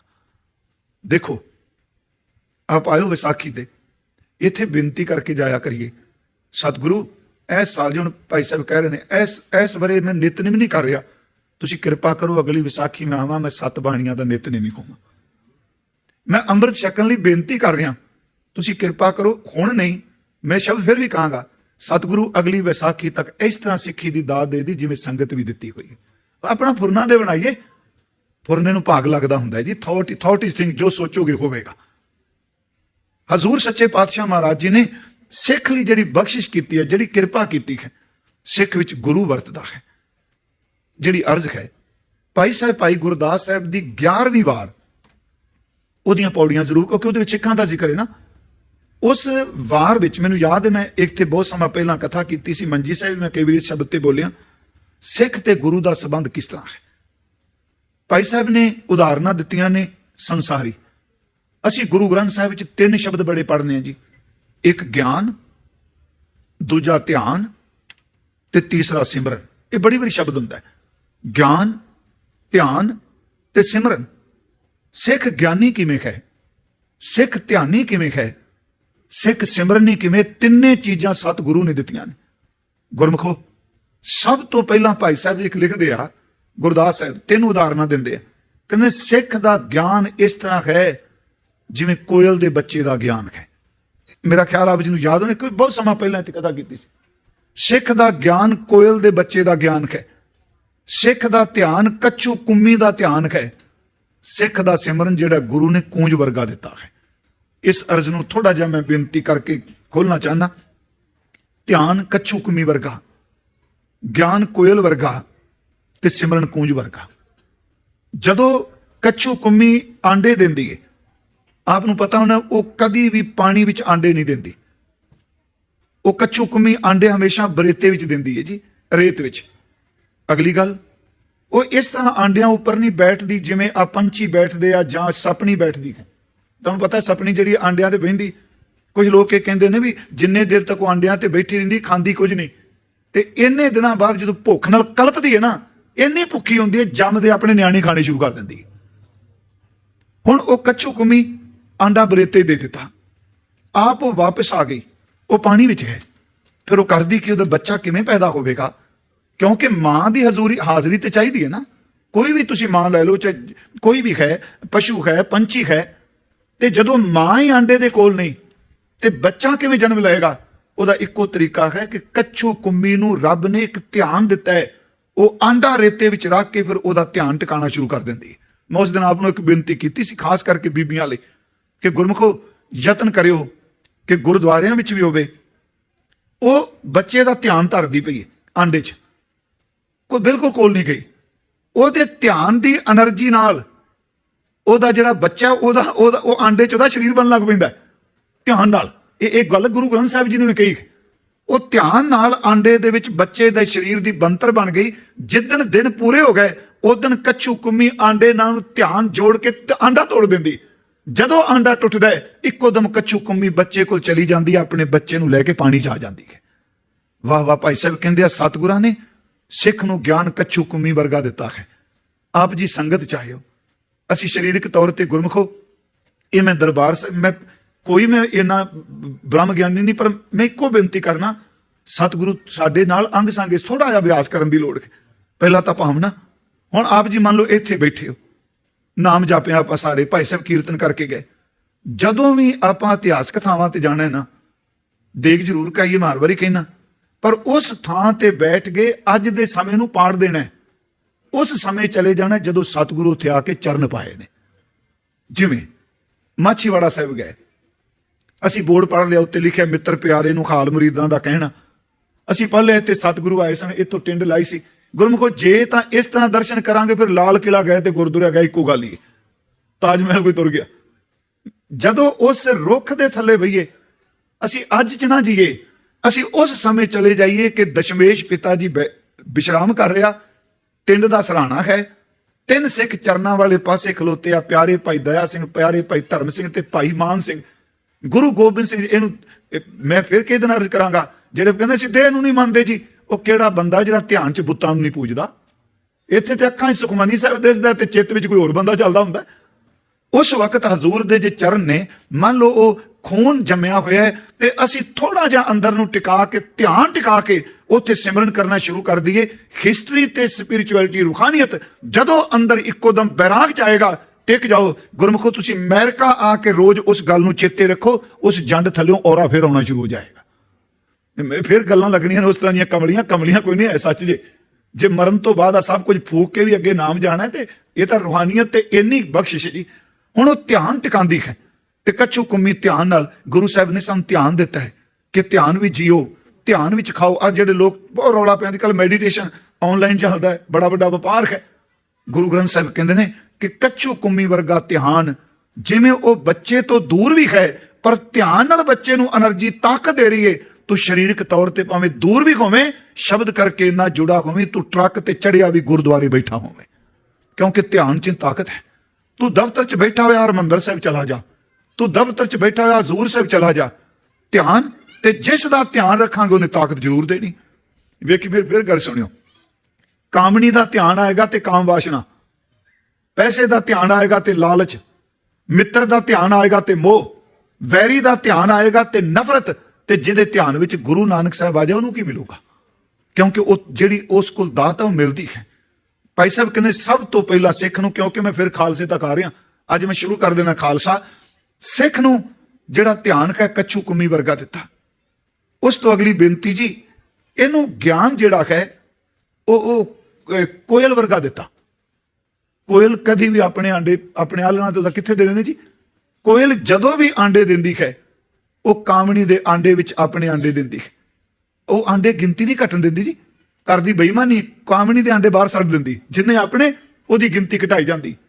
ਹੁਣ ਉਹ ਕਾਮਣੀ ਦੇ ਆਂਡਿਆਂ ਵਿੱਚ ਕੋਇਲ ਦੇ ਆਂਡੇ ਨੇ, ਕਾਮਣੀ ਨੂੰ ਪਹਿਚਾਣ ਕੋਈ ਨਹੀਂ। ਚੱਲ ਰੱਬ ਨੇ ਖੇਡ ਬਣਾਈ ਕਾਮਣੀ। ਮੈਂ ਇੱਕ ਦਿਨ ਕਿਸੇ ਨੂੰ ਪੁੱਛਿਆ ਸੀ ਕਾਂ ਦੀ ਮਦੀਨ ਕੌਣ ਹੈ? ਉਹ ਕਹਿੰਦੇ ਇਹ ਤਾਂ ਹੈ ਹੀ ਕੋਈ ਨਹੀਂ। ਮੈਂ ਕਿਹਾ ਹੈਗਾ। ਮੈਂ ਕਿਹਾ ਭਾਈ ਗੁਰਦਾਸ ਸਾਹਿਬ ਨੇ ਕਾਮਣੀ ਸ਼ਬਦ ਵਰਤਿਆ ਕਾਂ ਦੀ ਮਦੀਨ ਲਈ। ਉਹ ਬੈਠਦੀ ਹੈ ਸਮੇਂ ਨਾਲ। ਕਾਮਣੀ ਦੇ ਤੇ ਕੋਇਲ ਦੇ ਆਂਡਿਆਂ ਦੇ ਬੱਚੇ ਨਿਕਲਣ ਦਾ ਟਾਈਮ ਇੱਕੋ ਹੈ। ਹੁਣ ਜਦੋਂ ਆਂਡੇ ਚੋਂ ਬੱਚਾ ਨਿਕਲਿਆ, ਕਾਂ ਦਾ ਬੱਚਾ ਕਾਮਣੀ ਦਾ ਬੱਚਾ ਜੰਮਦੇ ਹੀ ਕਾਂ ਕਾਂ ਕਰਨ ਲੱਗ ਪੈਂਦਾ, ਕੋਇਲ ਦਾ ਬੋਲਦਾ ਨਹੀਂ, ਉਹ ਚੁੱਪ। ਉਹ ਕਾਮਣੀ ਦੇ ਬੱਚਿਆਂ ਦੀ ਰੀਸ ਵੀ ਨਹੀਂ ਕਰਦਾ, ਚੁੱਪ ਬੈਠਾ ਹੈ। ਕੋਇਲ ਨੂੰ ਪਤਾ ਲੱਗ ਜਾਂਦਾ ਹੈ ਕਿ ਸਮਾਂ ਹੋ ਗਿਆ, ਮੇਰੇ ਬੱਚੇ ਦਾ ਜਨਮ ਹੋ ਗਿਆ। ਉਹਨੂੰ ਧੂ ਪੈਂਦੀ, ਵੇਖੋ ਆਂਡੇ ਕੋਲ ਨਹੀਂ, ਮਾਂ ਹੈ ਨਾ, ਉਹਨੇ ਅੰਦਰ ਧੂ ਪੈਂਦੀ ਏ। ਉਹ ਗੁਰਮੁਖੋ ਨੇੜੇ ਆ ਕੇ ਦਰਦ ਭਰੀ ਆਵਾਜ਼ ਵਿੱਚ ਜਦੋਂ ਉਹ ਕੂਕਦੀ ਹੈ, ਕੋਇਲ ਇੱਕੋ ਦਮ ਬੱਚਾ ਪਹਿਚਾਨ ਲੈਂਦਾ ਮੇਰੀ ਮਾਂ ਹੈ। ਇੱਕੋ ਦਮ ਕੋਇਲ ਦੀ ਆਵਾਜ਼ ਵਿੱਚ ਕੂਕ ਵਿੱਚ ਆਪਣੀ ਕੂਕ ਮਿਲਾਉਂਦਾ ਹੈ। ਮਾਂ ਜਦੋਂ ਕੂਕਾਂ ਮਾਰਦੀ ਏ, ਉਹ ਕਾਮਣੀ ਨੂੰ ਛੱਡ ਕੇ ਕੋਇਲ ਪਿੱਛੇ ਚਲਾ ਜਾਂਦਾ। ਸਤਿਗੁਰਾਂ ਨੇ ਕਿਹਾ ਸਿੱਖਾ ਤੈਨੂੰ ਗਿਆਨ ਕੋਇਲ ਵਰਗਾ ਦਿੱਤਾ ਹੈ। ਪਲਿਆ ਕਾਮਣੀ ਦੇ ਬੱਚਿਆਂ ਨਾਲ, ਜੰਮਿਆ ਉੱਥੇ, ਪਰ ਬੋਲੀ ਕਾਵਾਂ ਵਾਲੀ ਨਾ ਬੋਲੀ। ਸੱਚੀ ਮੁੱਚੀ ਖਿਮਾ ਕਰ ਦਿਓ। ਜਦੋਂ ਜਿਹੜਾ ਅਭਿਆਸੀ ਹੈ, ਜਦੋਂ ਗੁਰੂ ਕੀ ਆਵਾਜ਼ ਸ਼ਬਦ ਚ ਕੰਨਾਂ ਚ ਪੈਂਦਾ ਹੈ, ਲੱਖਾਂ ਬੰਦੇ ਕਾਵਾਂ ਰੌਲੀ ਪਾਈ ਜਾਣ, ਜਦੋਂ ਸ਼ਬਦ ਸੁਣਦਾ ਹੈ, ਉਹ ਕਾਵਾਂ ਰਾਲੀ ਨੂੰ ਛੱਡ ਕੇ, ਫਿੱਕੇ ਬੋਲਾਂ ਨੂੰ ਛੱਡ ਕੇ ਆਪਣੇ ਗੁਰੂ ਪਿੱਛੇ ਚਲਾ ਜਾਂਦਾ। ਤੇਰੇ ਕੋਲ ਹੁਣ ਇੱਥੋਂ ਤੱਕ ਜੀ ਗੁਰੂ ਗ੍ਰੰਥ ਸਾਹਿਬ ਦੀ ਬਾਣੀ ਦਾ ਪਾਠ ਹੁੰਦਾ ਹੈ। ਮੈਂ ਫਿਰ ਰਿਪੀਟ ਕਰਾਂਗਾ, ਉਹ ਜ਼ਿੰਦਗੀ 'ਚ ਬਹੁਤ ਕੁਝ ਸਿੱਖਿਆ ਜੇ। ਦਵਾਈ ਰੱਬ ਦੀ ਮੈਂ ਦੇ ਰਿਹਾ, ਵੈਸੇ ਦੇਣੀ ਨਹੀਂ ਚਾਹੀਦੀ। ਬਹੁਤ ਕੁਝ ਸਿੱਖਿਆ ਜੇ। ਮਰਨ ਤੋਂ ਪਹਿਲਾਂ ਇੱਕ ਵਾਰੀ ਗੁਰੂ ਗ੍ਰੰਥ ਸਾਹਿਬ ਨੂੰ ਜ਼ਰੂਰ ਪੜ੍ਹ ਕੇ ਜਾਇਓ। ਇਹ ਬਖਸ਼ਿਸ਼ ਜ਼ਰੂਰ ਲਿਖੀ। ਹੁਣ ਸਾਨੂੰ ਤਾਂ ਇਹ ਨਹੀਂ ਪਤਾ ਬਾਣੀ ਕਿਹੜੀ ਹੈ। ਜਿਹੜਾ ਪਾਠ ਨਹੀਂ ਕਰਦਾ ਕਈ ਵਾਰੀ ਉਹ ਸਮਝਦਾ ਪਤਾ ਨਹੀਂ ਕੀ ਪੜ੍ਹੀ ਜਾਂਦੇ ਆ। ਅੱਜ ਪ੍ਰੋਬਲਮ ਹੀ ਇਹ ਵੇ, ਕਿਉਂਕਿ ਪਾਠ ਕਰਦੇ ਕੋਈ ਨਹੀਂ। ਅਸੀਂ ਇਹ ਪਿਛਲੇ ਦਿਨੀ ਅਰਜ਼ ਕੀਤੀ, ਸਿੱਖ ਕੌਮ ਨੇ ਜਿਹਨੂੰ ਬਹੁਤ ਪਿਆਰ ਦਿੱਤਾ, ਸਰਦਾਰ ਜੱਸਾ ਸਿੰਘ ਆਹਲੂਵਾਲੀਆ। ਮਹਾਰਾਜਾ ਰਣਜੀਤ ਸਿੰਘ ਤੋਂ ਵੱਧ ਪਿਆਰ ਮਿਲਿਆ ਉਹਨਾਂ ਨੂੰ। ਸੁਲਤਾਨੇ ਉਲ ਕੌਮ ਸਰਦਾਰ ਜੱਸਾ ਸਿੰਘ ਆਹਲੂਵਾਲੀਆ, ਉਹਦੇ ਬਾਰੇ ਮੈਂ ਸੁਣਿਆ ਹੈ ਪਰ ਲਿਖ ਚ ਨਹੀਂ। ਇਹ ਸੀਨਾ ਬਸੀਨਾ ਚੱਲਦੀ ਹੈ ਕਿ ਉਹ ਜਿੱਥੇ ਕਿਰਪਾਨ ਦੇ, ਕੱਲ ਪਰਸੋਂ ਕਰਾਂਗਾ ਬੇਨਤੀ, ਜੋ ਖਾਲਸਾ ਅੱਗੇ ਹੋ ਕੇ ਲੜਦਾ, ਜਿੱਥੇ ਉਹ ਕਿਰਪਾਨ ਦਾ, ਤਲਵਾਰ ਦਾ ਧਨੀਕ ਹੈ ਗੁਰਮੁਖੋ, ਉੱਥੇ ਇੱਕ ਸ਼ਬਦ ਨੂੰ ਆਹਲੂਵਾਲੀਆ ਸਰਦਾਰ 19 ਰਾਗਾਂ ਦੇ ਗੁਲਦਸਤੇ 'ਚ ਵੜ ਜਾਂਦਾ ਸੀ। ਸਵਾਦ ਆ ਗਿਆ ਨਾ। ਫਿਰ ਯਾਦ ਰੱਖਿਓ, ਜਿੱਤਾਂ ਉਹਨਾਂ ਦੇ ਪੈਰ ਚੁੰਮਦੀਆਂ ਨੇ। ਜਿਹਨੇ ਨਿਤ ਨਹੀਂ ਵੀ ਕੋਈ ਨਹੀਂ ਕਰਨਾ, ਉਹ ਕਿਹੜੀ ਜਿੱਤ ਪਾਲਦਾ। ਗੁਰੂ ਨੂੰ ਛੱਡ ਦਿਆਂਗੇ ਕੁਝ ਨਹੀਂ ਮਿਲਣਾ। ਹਜ਼ੂਰ ਨੇ ਉੱਥੇ ਕਿਹਾ ਗਿਆਨ ਕੋਇਲ ਵਰਗਾ ਹੋਵੇ। ਤੂੰ ਇੰਨੀ ਬਾਣੀ ਨਾਲ ਜੁੜ, ਇੰਨਾ ਜੁੜ, ਇਸ ਕਾਵਾਂ ਰੌਲੀ ਵਿੱਚ ਤੈਨੂੰ ਗੁਰੂ ਕੀ ਬਾਣੀ ਬਚਾ ਕੇ ਰੱਖੇਗੀ। ਤੀਸਰੀ ਮੇਰੀ ਬੇਨਤੀ, ਧਿਆਨ ਕੱਛੂ ਕੁੰਮੀ ਵਰਗਾ, ਗਿਆਨ ਕੋਇਲ ਵਰਗਾ। ਤੀਸਰੀ ਬੇਨਤੀ ਹੈ ਜੀ, ਇੱਕ ਹੋਰ ਜੀ ਗਿਆਨ ਦੀ ਗੱਲ। ਮੈਂ ਅੱਜ ਪੜ੍ਹ ਰਿਹਾ ਸਾਂ, ਭਾਈ ਸਾਹਿਬ ਕਹਿੰਦੇ ਨੇ ਵੀ ਜਿਹੜਾ ਹੰਸ ਦਾ ਬੱਚਾ ਹੈ ਜਾਂ ਬੱਤਖ ਦਾ, ਉਹਦੀ ਰੀਸ ਕਈ ਵਾਰੀ ਕੁਕੜੀ ਦਾ ਨਿਆਣਾ ਕਰ ਲੈਂਦਾ। ਕੁਕੜੀ ਦਾ ਚੂਜ਼ਾ ਕਹਿੰਦੇ, ਸਾਡੇ ਚੂਚਾ ਕਹਿੰਦੇ ਸਨ, ਉਹਦੀ ਹਿੰਦੀ ਚੂਜ਼ਾ ਕਹਿੰਦੇ ਹਨ। ਉਹਦੀ ਰੀਸ ਕਰਦਾ। ਹੁਣ ਬੱਤਖ ਦੇ ਬੱਚਿਆਂ ਨਾਲ ਤੁਰਿਆ ਜਾਂਦਾ, ਸਾਹਮਣੇ ਆ ਗਿਆ ਪਾਣੀ ਦਾ ਨਾਲਾ, ਬੱਤਖ ਦੇ ਜਿਹੜੇ ਬੱਚੇ ਨੇ ਉਹ ਲੈ ਕੇ ਠਿੱਲ ਪੈਂਦੀ ਪਾਣੀ 'ਚ। ਤੁਰਦੇ ਤਾਂ ਉਹਦੇ ਵਰਗੇ ਨੇ ਕੁਕੜੀ ਦੇ ਚੂਜ਼ੇ ਵੀ, ਪਰ ਜਦੋਂ ਪਾਣੀ ਆਇਆ, ਬੱਤਖ ਦੇ ਬੱਚੇ ਜਿਹੜੇ ਨੇ ਜਾਂ ਬੱਤਖ ਦੇ ਜਿਹੜੇ ਚੂਜ਼ੇ ਨੇ, ਉਹ ਪਾਣੀ 'ਚ ਤਾਰ ਕੇ, ਕਿਉਂਕਿ ਉਹਨੂੰ ਪਤਾ ਉਹ ਜਮਾਂਦਰੂ ਤਰਦੇ ਨੂੰ ਤਰ ਕੇ ਨਿਕਲ ਗਏ। ਤੇ ਕੁਕੜੀ ਦੇ ਚੂਜ਼ਿਆਂ ਨੇ ਕੀ ਕੀਤਾ, ਉਹ ਪਾਣੀ ਤੋਂ ਡਰ ਕੇ ਵਾਪਸ ਆ ਗਏ, ਰੂੜੀ ਉੱਤੇ ਫਿਰ ਚੁੰਝਾਂ ਮਾਰਨ ਲੱਗ ਪਏ। ਯਾਦ ਰੱਖਿਓ, ਕਈ ਵਾਰੀ ਕਈ ਪਖੰਡੀ ਕਮਾਈ ਵਾਲਿਆਂ ਦੀ ਰੀਸਾਂ ਕਰ ਵਹਿੰਦੇ ਆ, ਪਰ ਜਦੋਂ ਮੁਸੀਬਤ ਪੈਂਦੀ ਹੈ ਤਰਦੇ ਤਰਨ ਵਾਲੀ ਆ, ਬਾਕੀ ਫਿਰ ਉਹ ਖੇ ਖਾਣ ਲੱਗ ਪੈਂਦੇ। ਮੈਂ ਲਫ਼ਜ਼ ਬੜਾ ਗਲਤ ਜਿਹਾ ਵਰਤ ਗਿਆ, ਪਰ ਅਸਲੀਅਤ ਇਹ ਹੈ ਨਾ। ਉਹ ਬੱਤਖ ਦੇ ਬੱਚੇ ਦਾ ਮੁਕਾਬਲਾ। ਇਸੇ ਕਰਕੇ ਗੁਰੂ ਸਾਹਿਬ ਨੇ, ਹੁਣ ਕਈ ਵਾਰੀ ਅਸੀਂ ਕਹਿੰਦੇ ਨਾ ਇਹ ਆਹ ਗੱਲ ਕਿਉਂ ਕੀਤੀ ਜਾਂ ਕਿਵੇਂ ਹੋ ਗਈ, ਯਾਦ ਰੱਖਿਓ ਜ਼ਿੰਦਗੀ ਬਹੁਤ ਵੱਡਾ ਸਫ਼ਰ ਹੈ। ਠੋਕਰਾਂ ਖਾ ਖਾ ਕੇ ਪਤਾ ਲੱਗਦਾ ਕਿਹੜਾ ਬੰਦਾ ਕਿੱਥੇ ਹੈ। ਬਾਬਾ ਜੀ ਨੇ ਕਿਹਾ, ਹੰਸਾਂ ਦੇਖ ਤਰੰਦਿਆਂ ਬੱਗਾਂ ਪੇ ਆਇਆ ਚਾਓ, ਡੁੱਬ ਮੁਵੇ ਬੱਗ ਬੱਪੜੇ ਸਿਰ ਤਲ ਉੱਪਰ ਪਾਉ। ਤੇ ਅਗਲੀ ਤੋਕ ਉਹਨਾਂ ਵੀ ਕਹੀ, ਇਹ 2 ਵਾਰੀ ਸ਼ਲੋਕ ਹੁੰਦਾ ਬਿੜਹੰਸ ਕੀ ਵਾਰ ਵਿੱਚ। ਤੇ ਬਾਬਾ ਫਰੀਦ ਜੀ ਦਾ, ਮੈਂ ਜਾਣਿਆ ਬਿੜਹੰਸ ਹੈ ਤਾਂ ਮੈਂ ਕੀਤਾ ਸੰਗ, ਜੇ ਜਾਣਾ ਬਗ ਬੱਪੜ ਤਾਂ ਜਨਮ ਨਾ ਭੇੜੀ ਅੰਗ, ਜੇ ਜਾਣਾ ਬਗ ਬੱਪੜਾ ਤਾਂ ਜਨਮ ਨਾ ਭੇੜੀ ਅੰਗ। ਇਹਦਾ ਮਤਲਬ ਭੁਲੇਖਾ ਕਿਸੇ ਨੂੰ ਵੀ ਲੱਗ ਸਕਦਾ ਹੈ। ਫਿਰ ਅਰਜ਼ ਹੈ ਕਿ ਸਿਮਰਨ ਕੂੰਜ ਵਰਗਾ। ਇਹ ਮੇਰੀ ਬੇਨਤੀ ਜੇ ਗੁਰਮੁਖੋ ਹਰ ਇੱਕ ਦੇ ਅੰਦਰ ਚੱਲੇਗਾ ਕਿ ਕੂੰਜ ਕਿਤੇ ਬੈਠੀ ਹੈ। ਹਰੀ ਕੇ ਪੱਤਨ ਬੜੀਆਂ ਕੂੰਜਾਂ ਹੁੰਦੀਆਂ ਨੇ ਸਿਆਲ 'ਚ, ਆਂਡੇ ਥੋੜਾ ਇੱਥੇ ਦੇ ਕੇ ਜਾਂਦੀਆਂ ਨੇ, ਆਂਡੇ ਉਹਨਾਂ ਦੇ ਪਿੱਛੇ ਨੇ। ਪਰ ਜਦੋਂ ਸੈਂਕੜੇ ਕੋਹ ਤੋਂ ਕੂੰਜ, ਸੈਂਕੜੇ ਕੋਹ ਦੀ ਦੂਰੀ, ਮੈਂ ਗੁਰੂ ਗ੍ਰੰਥ ਸਾਹਿਬ ਜੀ ਨੇ ਕਿਹਾ, ਸੈਂਕੜੇ ਕੋਹ ਤੋਂ ਕੂੰਜ ਜਦੋਂ ਦਾਣਾ ਚੁੰਦੀ ਏ, ਇੱਕੋ ਦਮ ਆਪਣੇ ਬੱਚੇ ਨੂੰ ਚੇਤੇ ਕਰਦੀ ਏ। ਕਰਮ ਕੂੰਜ ਕਰਦੀ ਪਈ ਏ, ਕਰਮ ਮਾਂ ਕਰਦੀ ਏ, ਖਾਂਦੀ ਮਾਂ ਪਈ ਹੈ, ਬੱਚੇ ਨੂੰ ਚੇਤੇ ਕਰਨ ਦੀ ਦੇਰ ਏ। ਤੇ ਜਦੋਂ ਚੇਤੇ ਕਰਦੀ ਬੱਚਾ ਮਾਂ ਨੂੰ ਚੇਤੇ ਕਰਦਾ ਹੈ, ਮਾਂ ਦੀ એનર્ਜੀ ਜਿਹੜੀ ਬੱਚੇ ਵਿੱਚ ਚਲੀ ਜਾਂਦੀ ਹੈ। ਇਹ ਸਿਮਰਨ ਚ ਤਾਕਤ ਹੈ। ਇਹ ਸਤਿਗੁਰੂ ਤਾਂ ਸਾਨੂੰ ਸਮੱਤ ਦਿੰਦੇ ਨੇ, ਸਿੱਖੋ ਜੇ ਕੂੰਜ ਤੇ ਕੂੰਜ ਦਾ ਬੱਚਾ ਚੇਤੇ ਕਰੇ, ਕੂੰਜ ਦੀ ਕਮਾਈ ਬੱਚੇ ਵਿੱਚ ਚਲੀ ਜਾਂਦੀ ਏ। ਉਹ ਜਿਹੜਾ ਗੁਰੂ ਗੋਬਿੰਦ ਸਿੰਘ ਨੂੰ ਚੇਤੇ ਕਰੇਗਾ, ਗੁਰੂ ਗੋਬਿੰਦ ਸਿੰਘ ਦੀ ਕਮਾਈ ਉਹਦੇ ਵਿੱਚ ਚਲੀ ਜਾਏਗੀ। ਉਹਨਾਂ ਕਿਹਾ ਮੇਰਾ ਤੇਜ ਪ੍ਰਤਾਪ ਹੈ ਤੁਹਾਡੇ ਚ। ਗੁਰੂ ਮੈਂ ਤਾਂ ਹੀ ਬੇਨਤੀ ਕੀਤੀ, ਸਿੱਖ ਬੜੀ ਉੱਚਾ ਰੁਤਬਾ ਹੈ ਜੀ। ਸਿੱਖ ਦਾ ਮੁਕਾਬਲਾ ਕਿਹੜਾ ਹੈ? ਜੋ ਮੇਰੇ ਕੋਲ ਟਾਈਮ ਨਹੀਂ, ਮੈਂ ਇਹਨੇ ਲਫ਼ਜ਼ ਇੱਕ ਤੇ ਹਫ਼ਤਾ ਆਪਾਂ ਬੋਲੀਏ। ਉਹ ਭਾਈ ਸਾਹਿਬ ਕਹਿੰਦੇ ਨੇ ਕੀ ਦੇਵਤੇ ਕੀ ਦੈਂਤ ਜਿਹੜੇ ਉੱਚੀ ਉੱਚੀ ਪਦਵੀ ਤੇ ਪਹੁੰਚੇ ਦੇਵਤੇ ਨੇ, ਉਹ ਵੀ ਸਿੱਖ ਦੇ ਚਰਨਾਂ ਦੀ ਧੂੜ ਵਰਗੇ ਨੇ। ਉਹ ਸਿੱਖ ਜਿਹਦੇ ਅੰਦਰ ਗੁਰੂ ਵਰਤਾ ਹੈ। ਸਾਨੂੰ ਸਿਮਰਨ ਕੂੰਜ ਵਰਗਾ ਦਿੱਤਾ। ਭਾਈ ਸਾਹਿਬ ਜੀ ਨੇ 3 ਸ਼ਬਦ ਕਹੇ, ਕੱਛੂ ਆਂਡਾ ਧਿਆਨ ਧਰ, ਕਰ ਪਰਪੱਕ ਨਦੀ ਵਿੱਚ ਆਣਾ, ਕੂੰਜ ਹਿਰਦੈ ਸਿਮਰਨ ਕਰੈ, ਲੈ ਬੱਚਾ ਉੜਦੀ ਅਸਮਾਨੈ, ਕੋਇਲ ਪਾਲੈ ਕਾਮਣੀ, ਮਿਲਦਾ ਜਾਏ ਕੁਟੰਬ ਸਿਆਣੈ। ਅੱਗੇ ਭਾਈ ਸਾਹਿਬ ਕਹਿੰਦੇ ਗਿਆਨ ਧਿਆਨ ਸਿਮਰਨ ਸਦਾ। ਇਹ ਲਓ ਫਿਰ ਸੁਣਿਓ, ਗਿਆਨ ਕੋਇਲ ਵਰਗਾ, ਧਿਆਨ ਕੱਛੂ ਕੁਮੀ ਵਰਗਾ ਤੇ ਸਿਮਰਨ ਕੂੰਜ ਵਰਗਾ। ਗਿਆਨ ਧਿਆਨ ਸਿਮਰਨ ਸਦਾ, ਸਤਿਗੁਰ ਸਿੱਖ ਰੱਖੈ ਨਿਰਬਾਣੇ। ਹੁਣ ਇਸ ਤੋਂ ਅੱਗੇ ਥੋੜਾ ਜਿਹਾ ਮੈਂ ਸਾਰੇ ਸ਼ਬਦ ਵਰਤੇ, ਭਗਤ ਵੀ, ਸੰਤ ਵੀ, ਬ੍ਰਹਮ ਗਿਆਨੀ ਸਾਧ। ਹੁਣ ਗੁਰੂ ਰਾਮਦਾਸ ਜੀ ਜਦੋਂ ਬਾਣੀ ਪੜ੍ਹਨੇ, ਸੱਚੀ ਅੱਜ ਮੈਂ ਦੇਖ ਰਿਹਾ ਜਿੰਨੇ ਸਿੱਖਾਂ ਨੂੰ ਪਿਆਰ ਗੁਰੂ ਰਾਮਦਾਸ ਕਰਦੇ, ਵਾਹਿਗੁਰੂ ਜੀ ਕੋਈ ਮੁਕਾਬਲਾ ਹੀ ਨਹੀਂ। ਉਹਨਾਂ ਨੇ ਫਿਰ ਸਾਰਿਆਂ ਨੂੰ ਕਿਹਾ, ਕਹਿਣ ਲੱਗੇ ਭਗਤ ਬਹੁਤ ਚੰਗਾ ਜਿਹੜਾ ਮੁਖ ਤੋਂ ਕਹਿੰਦਾ ਵਾਹਿਗੁਰੂ, ਸੰਤ ਬੜਾ ਚੰਗਾ ਜਿਹੜਾ ਨਾਮ ਸੁਣਦਾ ਹੈ, ਸਾਧ ਬਹੁਤ ਚੰਗਾ ਜਿਹੜਾ ਕੀਰਤਨ ਕਰਦਾ ਹੈ, ਗੁਰਮੁਖ ਬਹੁਤ ਚੰਗਾ ਜਿਹਨੇ ਕਮਾਈ ਕਰਕੇ ਮਨ ਜਿੱਤ ਲਿਆ। ਮਹਾਰਾਜ ਦਾ ਇਸ 4 ਬੇਨਤੀਆਂ ਸੁਣਿਓ। ਧੰਨ ਧੰਨ ਭਾਗ ਤਿਨਾ ਭਗਤ ਜਨਾ, ਬੜੇ ਸੌਖੇ ਸ਼ਬਦ ਨੇ ਜੀ। ਧੰਨ ਧੰਨ ਭਾਗ ਤਿਨਾ ਭਗਤ ਜਨਾ ਜੋ ਹਰ ਨਾਮਾ ਹਰ ਮੁਖ ਕਹਿਤਿਆ। ਧੰਨ ਧੰਨ ਭਾਗ ਤਿਨਾ ਸੰਤ ਜਨਾ ਜੋ ਹਰ ਜਸ ਸਰਵਣੀ ਸੁਣਤਿਆਂ। ਧੰਨ ਧੰਨ ਭਾਗ ਤਿਨਾ ਸਾਧ ਜਨਾ ਹਰ ਕੀਰਤਨ ਗਾਏ ਗੁਣੀ ਜਨ ਬੰਤਿਆਂ। ਭਗਤ ਸੰਤ ਤੇ ਸਾਧ ਆ ਗਏ ਨਾ। ਧੰਨ ਧੰਨ ਭਾਗ ਤਿਨਾ ਗੁਰਮੁਖਾਂ ਜੋ ਗੁਰ ਸਿੱਖ ਲੈ। ਇਹ ਪਾਠ ਵੱਖਰਾ ਹੈ ਜੀ, ਗੁਰ ਸਿੱਖ ਲੈ। ਇਥੇ ਅਰਥ ਹੈ ਗੁਰੂ ਦੀ ਸਿੱਖਿਆ ਲੈ ਕੇ। ਧੰਨ ਧੰਨ ਭਾਗ ਤਿਨਾ ਗੁਰਮੁਖਾਂ ਜੋ ਗੁਰ ਸਿੱਖ ਲੈ ਮਨ ਜਿਣਤਿਆ। ਵਾਹਿਗੁਰੂ ਜੀ ਅਖੀਰ ਤੇ ਕਹਿਣ ਲੱਗੇ ਸਭ ਤੋਂ ਵੱਡੇ ਭਾਗ ਗੁਰ ਸਿੱਖਾਂ ਕੇ। ਗੁਰਮੁਖੋ ਇਹ ਸਾਰੀਆਂ ਪਦਵੀਆਂ ਤੋਂ ਫਿਰ ਉੱਚੀ ਗੱਲ ਕਰ ਦਿੱਤੀ। ਸਭ ਤੋਂ ਵੱਡੇ ਭਾਗ ਗੁਰ ਸਿੱਖਾਂ ਕੇ ਜੋ ਗੁਰ ਚਰਨੀ ਸਿੱਖ ਪੜਤਿਆ। ਜਿਹੜਾ ਸਿੱਖ ਗੁਰੂ ਦੇ ਚਰਨਾਂ 'ਚ ਡਿੱਗ ਪਿਆ ਨਾ, ਗੁਰਮੁਖੋ ਐਵੇਂ ਨਹੀਂ ਕਲਪੀ ਜਾਈ ਜਾਣਾ ਜਾਂ ਭਾਗ ਮਾੜੇ ਮੰਦੇ ਚੰਗੇ। ਕਈ ਕਹਿੰਦੇ ਨਿਮਰਤਾ 'ਚ ਜਦੋਂ ਮਹਾਰਾਜ ਦੀ ਹਜ਼ੂਰੀ 'ਚ ਬਹਿ ਕੇ ਅਸੀਂ ਬੜੇ ਪਾਪੀ, ਅਸੀਂ ਬੜੇ ਭਾੜੇ ਭੈੜੇ ਭਾਗ। ਨਹੀਂ, ਸਿੱਖ ਕਦੀ ਨਾ ਕਹੇ ਮੰਦੇ ਭਾਗ ਉਹਦੇ ਹੁੰਦੇ ਨੇ ਜਿਹਦਾ ਮੁਰਸ਼ਦ ਕੋਈ ਨਹੀਂ, ਜਿਹਦਾ ਸਿਰ ਉੱਪਰ ਠਾਡਾ ਗੁਰਸੂਰਾ। ਠਾਡਾ ਨਹੀਂ, ਇੱਥੇ ਠਾਡਾ ਹੀ ਹੈ ਨਾ। ਠਾਡਾ ਦਰ ਤੇ ਖਲੋਤਾ ਹੋਇਆ, ਜਿਹਦੇ ਸਿਰ ਤੇ ਗੁਰੂ ਖਲੋਤਾ, ਉਹਦੇ ਭਾਗ ਕਾਦੇ ਮਾਰੇ ਹੋਏ। ਮਨ ਕਿਉਂ ਬੈਰਾਗ ਕਰੇਗਾ, ਸਤਿਗੁਰ ਮੇਰਾ ਪੂਰਾ, ਉਹਨੂੰ ਦੇਖ ਜਾ ਤੇਰੇ ਸਿਰ ਤੇ ਖਲੋਤਾ। ਮੇਰੀ ਅਰਜ਼ ਹੈ ਕਿ ਸਿੱਖ ਸ਼ਬਦ ਬਹੁਤ ਉੱਤਾ ਹੈ। ਇੱਕ ਮੈਂ ਆਪ ਜੀ ਨੂੰ ਉਦਾਹਰਨ ਹੋਰ ਦੇ ਦੇਣਾ।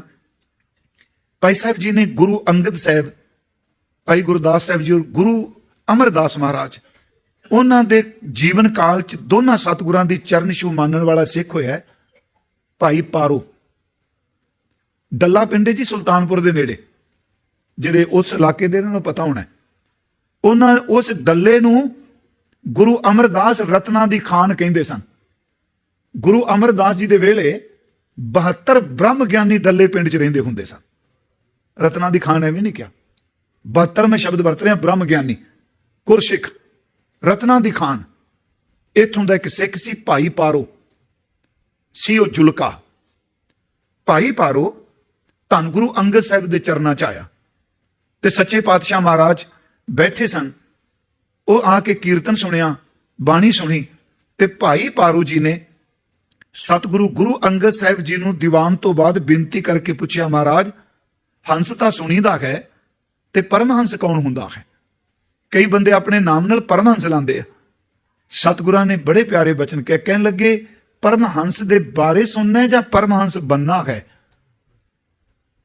ਕਹਿੰਦੇ ਮਹਾਰਾਜ ਪਹਿਲਾਂ ਦੱਸੋ ਤਾਂ ਸਹੀ। ਉੱਥੇ ਫਿਰ ਹਜ਼ੂਰ ਨੇ ਕਿਹਾ, ਹੰਸ ਹੈ ਜਿਹੜਾ ਤਰ ਸਕਦਾ ਹੈ, ਹੰਸ ਹੈ ਜਿਹੜਾ ਦੁੱਧ ਤੇ ਪਾਣੀ ਨੂੰ ਨਿਖੇੜ ਸਕਦਾ ਹੈ। ਇਸ ਤਰ੍ਹਾਂ ਨਾ ਜੀ, ਹੰਸ ਪਾਣੀ ਤੇ ਤਰਦਾ ਹੈ, ਦੁੱਧ ਤੇ ਪਾਣੀ ਨੂੰ ਨਿਖੇੜ ਸਕਦਾ ਹੈ ਤੇ ਮੋਤੀ ਚੁੰਦਾ ਹੈ, ਹੱਡੀਆਂ 'ਚ ਚੁੰਝ ਨਹੀਂ ਮਾਰਦਾ। ਹੰਸਾ ਹੀਰਾ ਮੋਤੀ ਖਾਣਾ ਮਾਰੇ ਨੇ ਬਾਣੀ 'ਚ ਵੀ ਕਿਹਾ। ਮਹਾਰਾਜ ਪਰਮਹੰਸ ਕਹਿਣ ਲੱਗੇ, ਪਰਮਹੰਸ ਉਹ ਵੇ ਜਿਵੇਂ ਹੰਸ ਦੁੱਧ ਤੇ ਪਾਣੀ ਵਾਹ ਕਰ ਦਿੰਦਾ ਹੈ। ਪਰਮਹੰਸ ਉਹ ਗੁਰੂ ਕਾ ਲਾਲ ਹੈ ਜਿਹੜਾ ਜਿਉਂਦੇ ਜੀ ਦੇਹ ਤੋਂ ਆਤਮਾ ਨੂੰ ਵਾਹ ਕਰ ਜਾਂਦਾ ਹੈ, ਬਦੇਹੀ ਹੋ ਜਾਂਦਾ ਹੈ। ਦੇਹ 'ਚ ਰਹਿੰਦਿਆਂ ਦੇਹ ਤੋਂ ਵੱਖ ਹੈ। ਉਹਦੀ ਖੁਰਾਕ ਸੁਰਤੀ ਦੀ ਜੀਭ ਨਾਲ ਸਿਰਫ ਉਹ ਸ਼ਬਦ ਦਾ ਮੋਤੀ ਚੁਣਦਾ ਹੈ। ਇਸੇ ਤਰ੍ਹਾਂ ਜਿਵੇਂ ਲਹਿਰਾਂ ਵੀ ਚੱਲਦੀਆਂ ਹੋਣ ਤੇ ਹੰਸ ਫਿਰ ਵੀ ਨਹੀਂ ਡੁੱਬਦਾ ਪਾਣੀ 'ਚ, ਜਿੰਨੀਆਂ ਮਰਜ਼ੀ ਸੰਸਾਰ ਦੀਆਂ ਲਹਿਰਾਂ ਆ ਜਾਣ, ਪਰਮਹੰਸ ਹੋਵੇ ਜਿਹਨੂੰ ਦੁੱਖ ਸੁੱਖ ਵਾਸ਼ਨਾ ਦੀ ਕੋਈ ਲਹਿਰ ਡਬੋ ਨਾ ਸਕੇ। ਉਹਨੇ ਸੁਣਿਆ ਤੇ ਜਦੋਂ ਵਾਪਸ ਜਾਣ ਲੱਗਾ, ਹਜ਼ੂਰ ਜੀ ਨੇ ਪੁੱਛ ਲਿਆ ਕਿ ਕਿੱਥੋਂ ਆਇਆ, ਨਾਮ ਕੀ ਹੈ? ਕਹਿੰਦਾ ਪਾਰੋਂ ਆਇਆ। ਹੁਣ ਤੁਸੀਂ ਖਡੂਰ ਸਾਹਿਬ ਦੇਖ ਕੇ ਬਹਿ ਕੇ ਗੱਲ ਕਰੋ ਨਾ, ਪਾਰੋਂ ਆਇਆ ਤੇ ਇਹਦਾ ਮਤਲਬ ਸਿੱਧਾ ਹੈ ਕਿ ਨਾਲ ਬਿਆਸ ਨਿਕਲਦਾ, ਬਿਆਸ ਦੇ ਪਰਲੇ ਪਾਸਿਓਂ ਆਇਆ।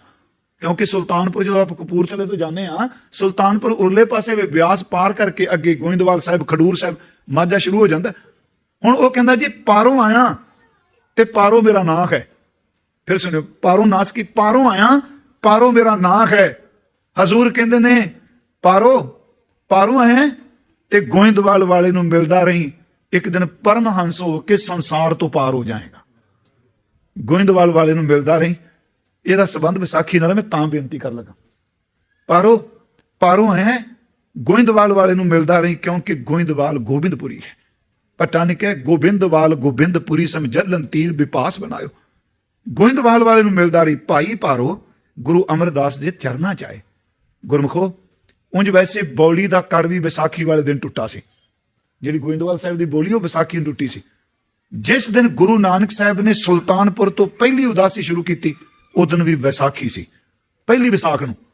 ਇੱਕ ਹੋਰ ਅਰਜ਼ ਕਰਾਂ, ਇਹ ਵਿਸਾਖੀ ਦਾ ਜਿਹੜਾ ਜੋੜ ਮੇਲਾ ਹੈ ਗੁਰੂ ਘਰ ਚ ਗੁਰੂ ਸਾਹਿਬ ਤੋਂ ਪਹਿਲਾਂ ਵੀ ਹੈ ਜੀ, ਗੁਰੂ ਗੋਬਿੰਦ ਸਿੰਘ ਤੋਂ ਪਹਿਲਾਂ ਚੱਲ ਰਿਹਾ ਹੈ। ਆਪ ਨੂੰ ਪਤਾ ਹੋਣਾ, ਜਿਹੜਾ ਬਾਅਦ ਵਿੱਚ ਸਰਬੱਤ ਖਾਲਸੇ ਦਾ ਰੂਪ ਧਾਰਨ ਕਰ ਗਿਆ ਸੀ, ਜਿਹੜਾ ਹੁਣ ਅਲੋਪ ਹੋ ਚੁੱਕਾ ਹੈ। ਅਸਲ ਚ ਭਾਈ ਪਾਰੋ ਗੁਰੂ ਅਮਰਦਾਸ ਦੇ ਚਰਨਾਂ ਚ ਇੰਨੇ ਜੁੜੇ, ਇਹਨਾਂ ਬੇਨਤੀ ਕੀਤੀ, ਮਹਾਰਾਜ ਕਿਰਪਾ ਕਰੋ, ਇੱਕ ਸਾਲ ਵਿੱਚ ਜੋੜ ਮੇਲੇ ਜ਼ਰੂਰ ਕਰੋ। ਹੁਣ ਕਈ ਬੰਦੇ ਦੀਵਾਲੀ ਦਾ ਬੜਾ ਖੰਡਨ ਕਰਦੇ ਆ, ਚਲੋ ਆਪਾਂ, ਮੈਂ ਫਿਰ ਕਿਹਾ ਮੈਂ ਨੈਗੇਟਿਵ ਕੁਝ ਨਹੀਂ ਬੋਲਣਾ, ਪਰ ਇੱਕ ਮੇਰੀ ਬੇਨਤੀ ਹੈ, ਗੁਰੂ ਸਾਹਿਬ ਦੇ ਹੁਕਮਨਾਮੇ ਪੜ੍ਹੋ। ਸਤਿਗੁਰੂ ਖੁਦ ਹੁਕਮਨਾਮਿਆਂ ਨੂੰ ਕਹਿੰਦੇ ਆ ਦੀਪਾਵਲੀ ਨੂੰ ਦਰਸ਼ਨਾਂ ਨੂੰ ਆਉਣਾ, ਹੁਕਮਨਾਮਿਆਂ 'ਚ ਲਿਖਿਆ ਹੋਇਆ।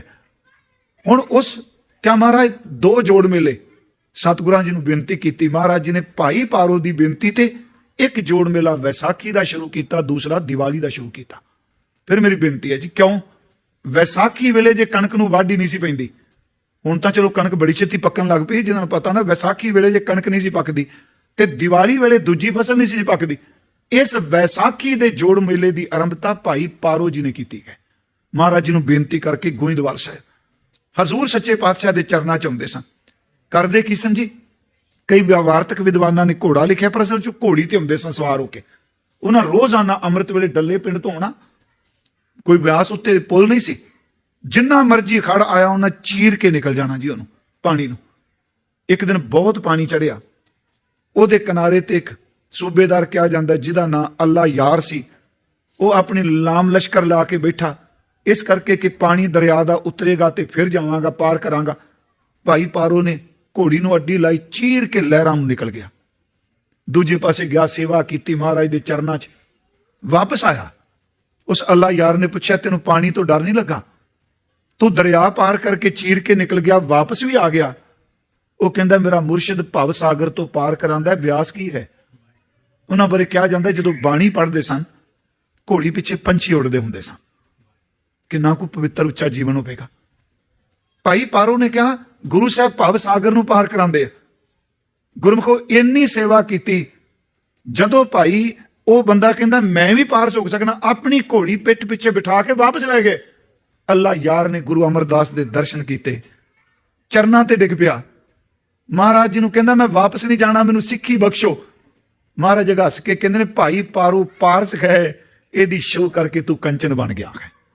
ਕਿੰਨਾ ਕੁ ਸਮਾਂ ਲੱਗਾ ਸੰਗਤ ਕਰਦੇ ਆ ਜੀ, ਤੂੰ ਪਾਰਸ ਨੇ ਕੰਚਨ ਬਣਾ ਦਿੱਤਾ ਹੈ। ਜਿਹੜੀਆਂ 22 ਮੰਜੀਆਂ ਧੰਨ ਗੁਰੂ ਅਮਰਦਾਸ ਨੇ ਦਿੱਤੀਆਂ, ਇੱਕ ਮੰਜੀ ਅੱਲਾ ਯਾਰ ਨੂੰ ਵੀ ਦਿੱਤੀ ਸੀ।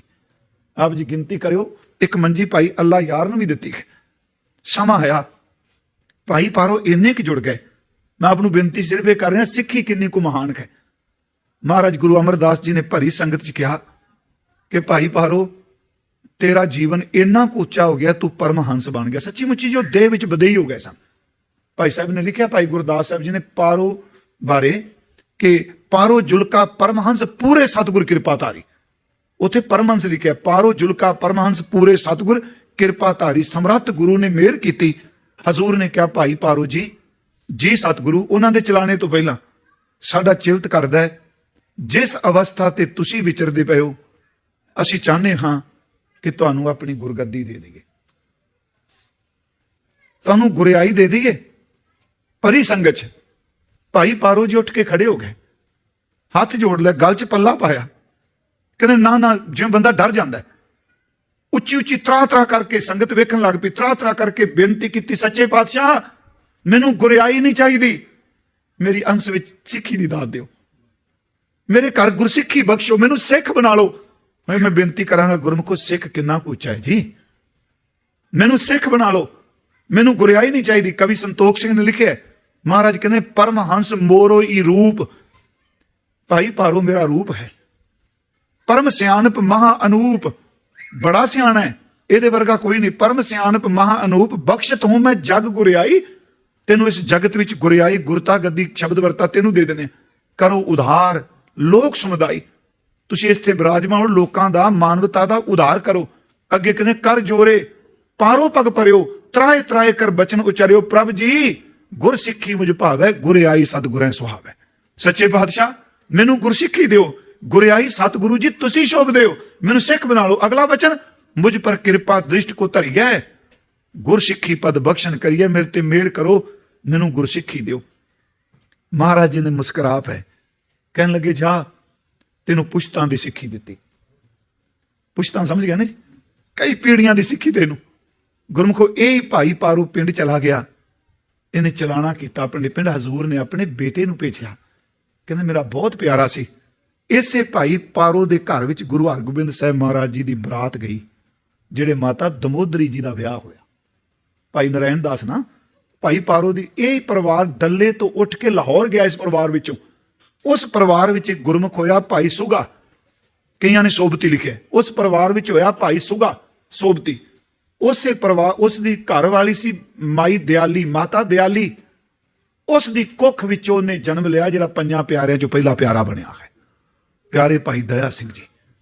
ਮੈਂ ਫਿਰ ਬੇਨਤੀ ਕਰਾਂਗਾ, ਸਿੱਖੀ ਐਵੇਂ ਨਹੀਂ ਵੀ ਪਿਆਰਿਆਂ 'ਚ ਭਾਈ ਦਇਆ ਸਿੰਘ ਜੀ, ਸੱਚ ਐਵੇਂ ਕਿ ਭਾਈ ਪਾਰੋ ਜੀ ਦੀ ਅੰਸ਼ ਬੰਸ ਵਿੱਚੋਂ ਨੇ, ਉਸ ਖਾਨਦਾਨ ਵਿੱਚੋਂ ਨੇ, ਜਿਹੜਾ ਸਤਿਗੁਰੂ ਗੁਰੂ ਨਾਨਕ ਸਾਹਿਬ ਦੀ ਕਿਰਪਾ ਨਾਲ ਨਿਵਾਜਿਆ ਹੈ। ਮੈਂ ਫਿਰ ਬੇਨਤੀ ਕਰਾਂਗਾ, ਸਿੱਖ ਉਸ ਤੋਂ ਅੱਗੇ ਜਿਹੜੀ ਆਪਾਂ ਅੱਜ ਗੱਲ ਕਰ ਲੱਗੇ ਹਾਂ, ਧੰਨ ਗੁਰੂ ਗੋਬਿੰਦ ਸਿੰਘ ਮਹਾਰਾਜ, ਉਹਨਾਂ ਨੇ ਸਿੱਖ ਸ਼ਬਦ ਵੀ ਵਰਤਿਆ, ਉਹਨਾਂ ਨੇ ਸਿੰਘ ਦੀ ਪਦਵੀ ਬਖਸ਼ੀ, ਸਿੰਘ ਦਰ ਤੇ ਸ਼ੇਰ।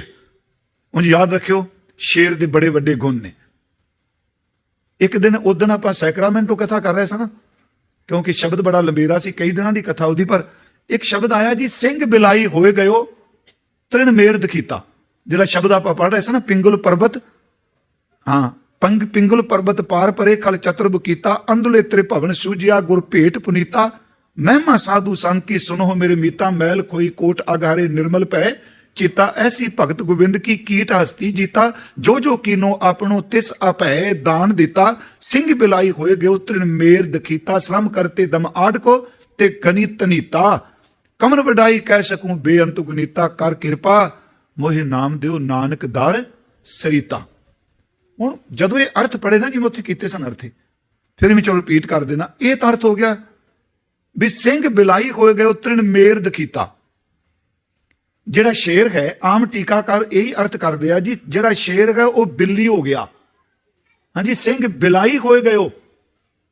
ਫਿਰ ਮੇਰੀ ਬੇਨਤੀ ਹੈ, ਤ੍ਰਿਣ ਮੇਰ ਦਖੀਤਾ, ਤ੍ਰਿਣ ਦਰ ਤੇ ਤਿਣਕਾ, ਤੇ ਮੇਰ ਦਰ ਤੇ ਪਹਾੜ, ਤਿਣਕਾ ਪਹਾੜ ਬਣ ਗਿਆ, ਸ਼ੇਰ ਬਿੱਲੀ ਬਣ ਗਿਆ। ਗੱਲ ਜੀ ਉਤਰਦੀ ਨਹੀਂ, ਅਰਥ ਬਾਣੀ ਨਹੀਂ, ਗਲਤ ਅਰਥ ਨਹੀਂ ਥੱਲੇ ਉਤਰਦਾ।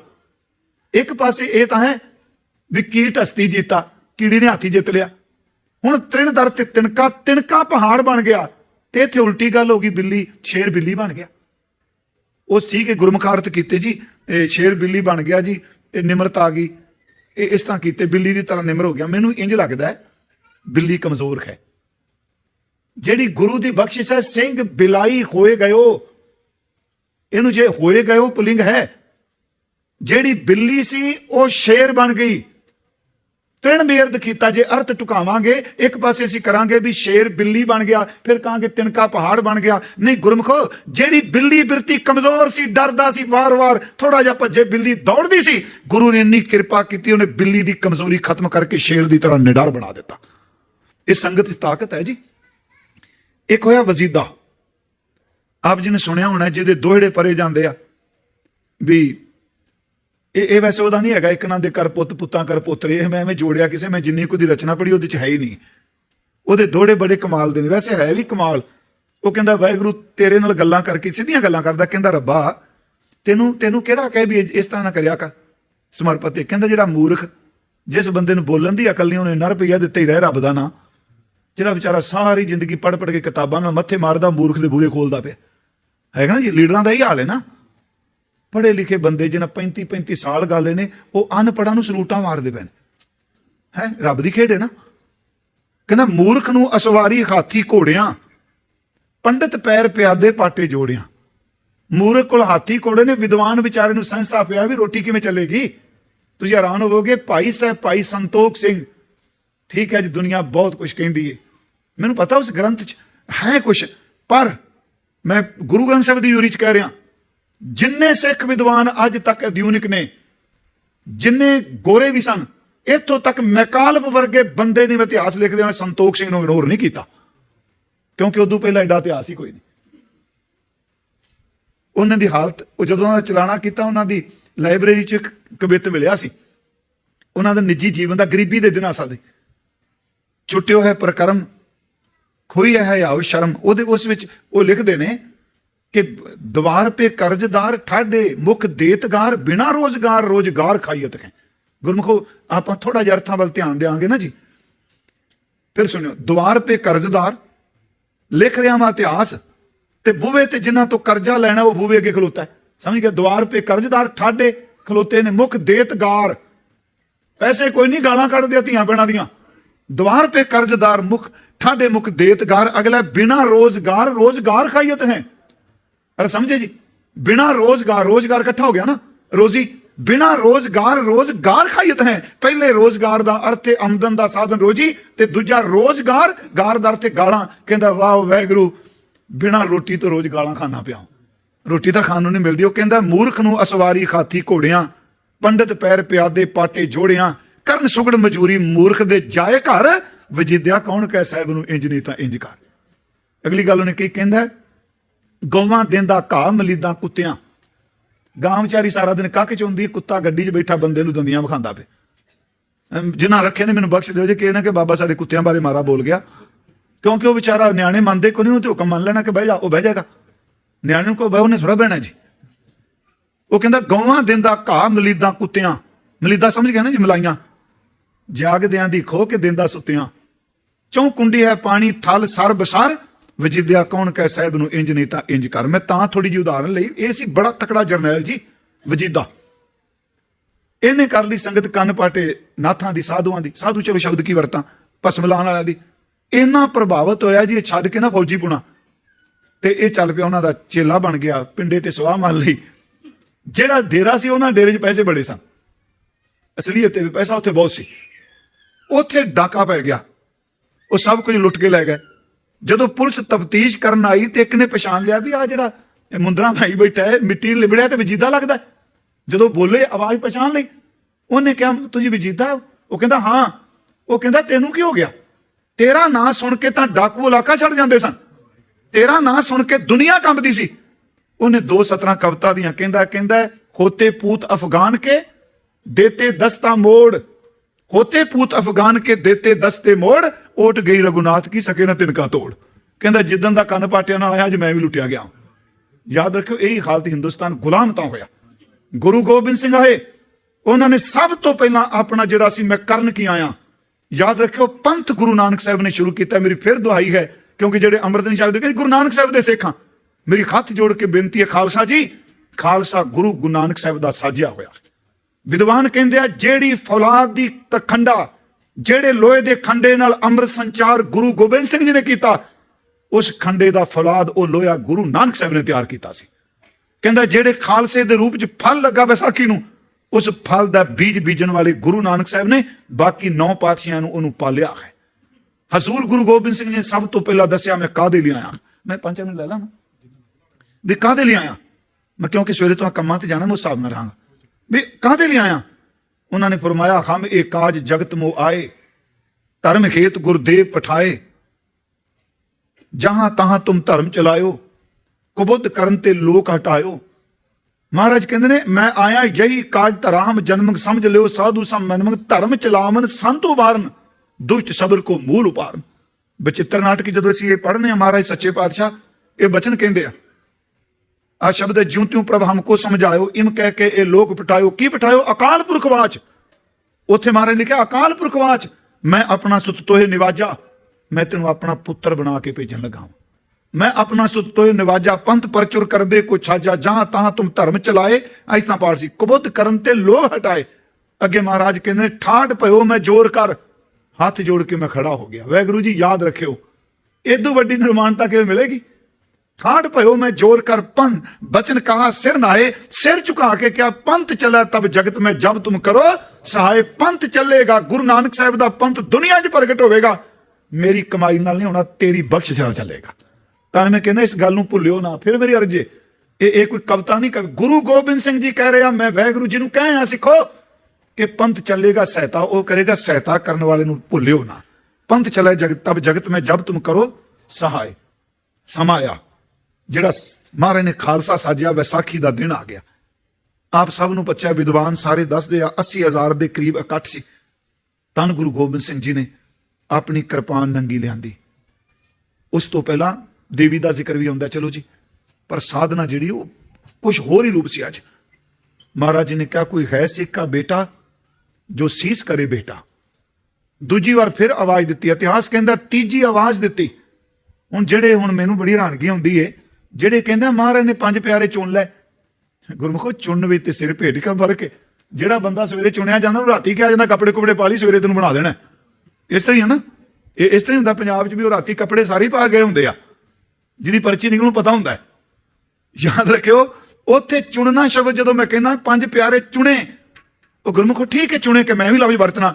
5 ਪਿਆਰਿਆਂ ਸਾਹਮਣੇ ਉਹਨਾਂ ਰਾਤ ਥੋੜਾ ਤਿਆਰੀ ਹੋ ਗਈ ਵੀ ਸਵੇਰੇ ਆਹ ਲੈਣਾ। ਉਹ ਨਹੀਂ ਪਿਆਰਿਓ ਉੱਥੇ ਸ੍ਰੀ ਸਾਹਿਬ ਨਗਨ ਕਰਕੇ ਸਰਦਾਰ ਕਪੂਰ ਸਿੰਘ ਗੱਲ ਕਹਿੰਦੇ ਹੁੰਦੇ ਸਨ ਵੀ ਬੱਕਰੇ ਵੱਡੇ ਕਿ ਸਿੱਖਾਂ ਦੇ ਸਿਰ ਲਾਏ। ਇਸ ਤਰ੍ਹਾਂ ਦੀਆਂ ਇਤਿਹਾਸ ਵਿੱਚ ਕਈ ਗੱਲਾਂ ਉਹ ਮੈਨੂੰ ਗੱਲ ਉਹਨਾਂ ਦੀ ਬੜੀ ਚੰਗੀ ਲੱਗੀ। ਉਂਝ ਕੋਈ ਤਾਂ ਕਹਿੰਦੇ ਸਾਹਮਣੇ ਕੀਤਾ ਹੀ ਸਭ ਕੁਝ। ਉਹ ਕਹਿੰਦੇ ਆ ਵੀ ਜਿਹੜਾ ਕੰਮ ਗੁਰੂ ਨੇ ਤੰਬੂ 'ਚ ਕੀਤਾ ਤੁਸੀਂ ਕਲਮਾਂ ਨਾਲ ਕਿਉਂ ਪਾੜ ਕੇ ਵੇਖੀ ਜਾਂਦੇ ਹੋ? ਜਿਹੜਾ ਉਹਨੇ ਬਾਹਰ ਕੀਤਾ ਤੁਸੀਂ ਐਵੇਂ ਨੂੰ ਪਾੜੀ ਜਾਂਦੇ ਹੋ। ਸਾਨੂੰ ਇਹਨੂੰ ਪਤਾ ਵੀ ਗੁਰੂ ਗੋਬਿੰਦ ਸਿੰਘ ਨੰਗੀ ਕਿਰਪਾਨ ਲੈ ਕੇ ਆਏ, ਸਿੱਖ ਨੂੰ ਕਿਹਾ ਸੀਸ ਦਿਓ। ਤੀਜੀ ਆਵਾਜ਼ ਤੇ ਭਾਈ ਦਇਆ ਸਿੰਘ ਜੀ ਖੜੇ, ਭਾਈ ਦਇਆ ਸਿੰਘ ਕਹਾਂਗਾ ਖੜੇ ਹੋ ਗਏ। ਸੱਚੇ ਪਾਤਸ਼ਾਹ ਤੇਰਾ ਹੈ ਮੇਰਾ ਕੁਛ ਨਹੀਂ, ਇਹ ਸੀਸ ਤੇਰਾ ਤੁਹਾਡੀ ਬੇਟਾ ਹੈ। ਇਤਿਹਾਸ ਕਹਿੰਦਾ ਕਿਰਪਾਨ ਚੱਲਣ ਦੀ ਆਵਾਜ਼ ਸੁਣਾਈ ਦਿੱਤੀ ਤੇ ਬਾਹਰ ਖੂਨ ਨਾਲ ਭਿੱਜੀ ਕਿਰਪਾਨ ਲੈ ਕੇ ਆਏ। ਪਿਆਰਿਓ 5 ਬੱਕਰੇ ਝਟਕਾਏ ਹੁੰਦੇ, ਬੰਦੇ ਨੂੰ ਪਤਾ ਹੀ ਖੱਲ ਕਿਤੇ ਸੱਟਣੀ। ਮੇਰੀ ਹੱਥ ਜੋੜ ਕੇ ਬੇਨਤੀ ਹੈ ਗੁਰੂ ਦੀ ਕਰਨੀ ਤੇ ਸ਼ੱਕ ਨਹੀਂ ਕਰੀਦਾ। ਫਿਰ ਸਾਡੇ ਸਾਹਮਣੇ ਸਾਇੰਸ ਆ ਜਾਣੀ ਹੈ। ਵਾਹਿਗੁਰੂ ਮਹਾਰਾਜ ਨੇ ਭਾਈ ਦਇਆ ਸਿੰਘ ਉਹਨਾਂ ਨੂੰ, ਫਿਰ ਸਤਿਗੁਰੂ ਗੁਰੂ ਗੋਬਿੰਦ ਸਿੰਘ ਜੀ ਨੇ ਆਪਣਾ ਪੂਰਾ ਤੇਜ ਪ੍ਰਤਾਪ। ਇਸ ਗੱਲ ਨੂੰ ਫਿਰ ਸੁਣਿਓ, ਗੁਰੂ ਗੋਬਿੰਦ ਸਿੰਘ ਨੇ ਮਹਾਰਾਜ ਪੂਰਾ ਤੇਜ ਪ੍ਰਤਾਪ ਜਿੰਨਾ ਸੀ। ਮੇਰੀ ਫਿਰ ਅਰਜ਼ ਇਹਨੂੰ ਬਿਲਕੁਲ ਦੁਨਿਆਵੀ ਅਰਥ ਨਾ ਕਰੋ। 10 ਪਾਤਸ਼ਾਹਾਂ ਦੀ ਅੱਗੇ ਰੂਹਾਨੀਅਤ ਦੀ ਪਰੰਪਰਾ ਤੋੜਨ ਦੀ ਜਿੰਨੀ ਸ਼ਕਤੀ ਸੀ ਸਾਰੀ ਦੀ ਸਾਰੀ ਗੁਰੂ ਗੋਬਿੰਦ ਸਿੰਘ ਅੱਜ ਉਹਦੇ ਚ ਪਾ ਦਿੱਤੀ। ਜੋ ਇਕੱਠਾ ਸੀ ਨਾ ਮਹਾਰਾਜ ਗੁਰੂ ਗੋਬਿੰਦ ਸਿੰਘ ਜੀ ਨੇ ਖੰਡਾ ਬਾਟਾ, ਰੋਜ਼ ਦਿਨ ਅਰਜ਼ ਕਰਾਂਗਾ, ਖੰਡਾ ਸਰਬਲੋ ਦਾ ਲਿਆ, ਬਾਟਾ ਸਰਬਦੋ ਦਾ ਲਿਆ, ਪਾਣੀ ਖੂਹ ਦਾ ਨਹੀਂ ਲਿਆ, ਜਲ ਸਤਿਗੁਰਾਂ ਨੇ ਸਤਿ ਦਾ ਲਿਆ, ਪਤਾਸੇ ਪਾਏ।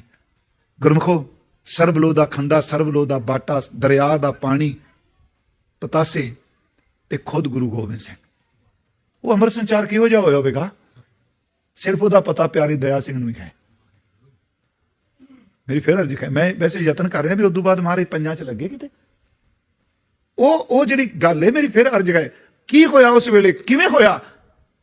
ਕੀ ਪੰਜਾਂ ਨੇ ਜਦੋਂ ਸਤਿਗੁਰੂ ਜੀ ਨੇ ਇਹ ਅੰਮ੍ਰਿਤ ਦੀ ਦਾਤ ਦਿੱਤੀ, ਚਲੋ ਇਹ ਕਿਹਾ ਜਾਂਦਾ ਵੀ ਮਹਾਰਾਜ ਨੇ ਛੱਟੇ ਮਾਰੇ, ਪਰ ਗੁਰਮੁਖੋ ਛਕਾਇਆ ਵੀ ਹੈ ਨਾ, ਕੱਲੇ ਛੱਟੇ ਮਾਰ ਕੇ ਖੜੇ ਨਹੀਂ ਕੀਤਾ। ਉਸ ਵਕਤ ਗੁਰੂ ਗੋਬਿੰਦ ਸਿੰਘ ਸੱਚੇ ਪਾਤਸ਼ਾਹ ਅਕਾਲ ਦੇ ਸੁੱਤ ਨੇ, ਅਕਾਲ ਦਾ ਸੁੱਤ ਕਹਾਂਗਾ, ਵਾਹਿਗੁਰੂ ਜੀ ਦੇ ਪੁੱਤਰ ਨੇ ਪੰਜਾਂ ਨੂੰ ਅੰਮ੍ਰਿਤ ਛਕਾਇਆ।